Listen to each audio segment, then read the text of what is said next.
Luna passada, mais ou menos, nós a visita na Aruba, para o qual é a Federação Internacional, de qual está schaken, assim é uma FIDE.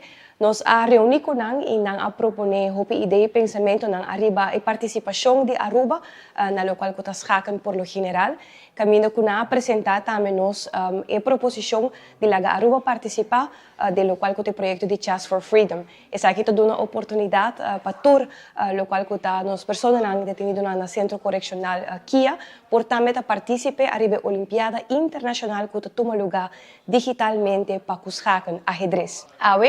Oficialmente, nós vamos oficializar, junto com o Centro Correccional, também nosso colega Ministro de Justiça, o projeto aqui, onde os outros irmãos, já março venidero, nós também temos oficialmente pessoas que estão no Centro Correccional que participam na Olimpiada aqui. Nós desejamos hope êxito, momento hope bonito para Aruba, momento hope bonito para deporte. Nós põe como prioridade de nosso acordo de governação para que dê uma oportunidade, segunda oportunidade, e também a oportunidade para crescer como pessoa e reintegrar em nossa comunidade.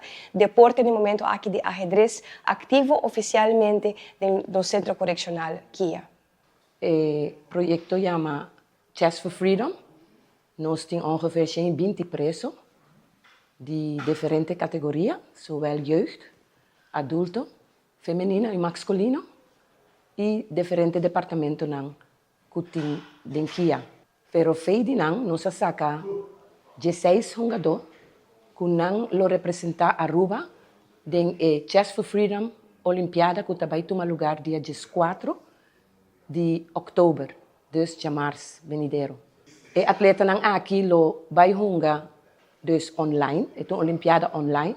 Nós espera turcos bom para é torneio andando que tá Aruba Chess Challenge e também a Olimpiada que lo toma lugar que chama o nome de Chess for Freedom.